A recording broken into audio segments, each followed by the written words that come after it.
पौष मास के कृष्ण पक्ष की सफला एकादशी की कथा सुनने के बाद आपने शुभ कारणी एकादशी का वर्णन किया। अब कृपा करके शुक्ल पक्ष की एकादशी का महत्व बतलाइए। इसका नाम क्या है, कौन सी विधि है तथा इसमें किस देवता की पूजा की जाती है। भगवान श्री कृष्ण ने कहा, पौष के शुक्ल पक्ष की जो एकादशी है उसे बतलाता हूँ, ध्यान से सुनो। संसार के हित की इच्छा से मैं इसका वर्णन करता हूँ। राजन, पूर्वोक्त विधि से ही यत्न पूर्वक इसका व्रत करना चाहिए।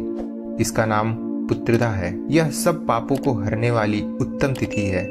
समस्त कामनाओं तथा सिद्धियों के दाता भगवान नारायण इस तिथि के अधिदेवता हैं। चराचर प्राणियों सहित त्रिलोक में इससे बढ़कर दूसरी कोई तिथि नहीं है। पूर्व काल की बात है, भद्रावतीपुरी में राजा सुकेतु मान राज्य करते थे।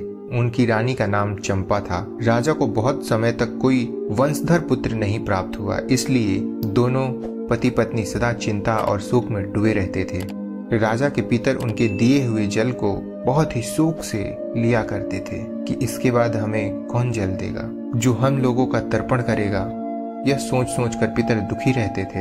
एक दिन राजा घोड़े पर सवार होकर गहन वन में चले गए। पुरोहित आदि किसी को भी इस बात का पता न था।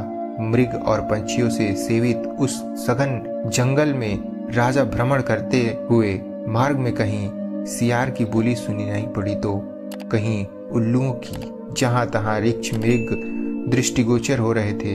इसी प्रकार घूम घूम कर राजा वन की शोभा देख रहे थे। इतने में दोपहर हो गया। राजा को भूख और प्यास लगने लगी। वे जल की खोज में इधर उधर दौड़ने लगे। किसी पुण्य के प्रभाव से उन्हें एक उत्तम सरोवर दिखाई दिया जिसके समीप मुनियों के बहुत से आश्रम थे। शोभाशाली नरेश ने उस आश्रमों की ओर देखा। उस समय शुभ की सूचना देने वाले शगुन होने लगे। राजा का दाहिना नेत्र और दाहिनी हाथ फड़कने लगा जो उत्तम फल की सूचना दे रहा था। सरोवर के तट पर बहुत से मुनि वेद पाठ कर रहे थे। उन्हें देखकर राजा को बड़ा हर्ष हुआ।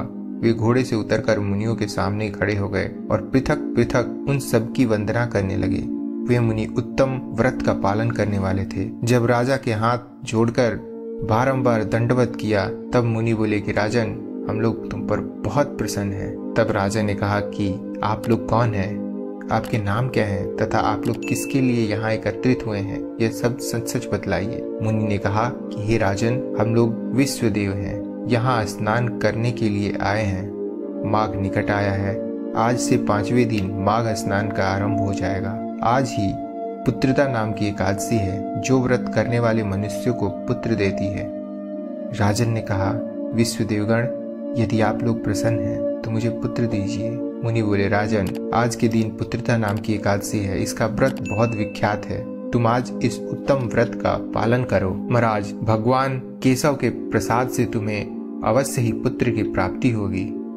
भगवान श्री कृष्ण कहते हैं कि हे युधिष्ठिर, इस प्रकार उन मुनियों के कहने से राजा ने उत्तम व्रत का पालन किया। महर्षियों के उपदेश के अनुसार विधि पूर्वक पुत्रदा एकादशी का अनुष्ठान किया। फिर द्वादशी को पारण करके मुनियों के चरणों में बारंबार मस्तक झुकाकर राजा अपने घर आए। तदंतर रानी ने गर्भ धारण किया।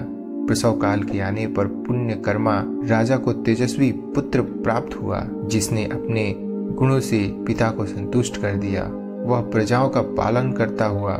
इसलिए हे राजन, पुत्रदा का उत्तम व्रत अवश्य करना चाहिए। मैंने लोगों के हित के लिए तुम्हारे सामने इसका वर्णन किया है। जो मनुष्य एकाग्रचित होकर पुत्रदा का व्रत करते हैं उसे इस लोक में पुत्र पाकर मृत्यु के पश्चात स्वर्गगामी होते हैं। इस महात्म को पढ़ने और सुनने से अग्निष्टोम यज्ञ का फल मिलता है। जय श्री कृष्ण।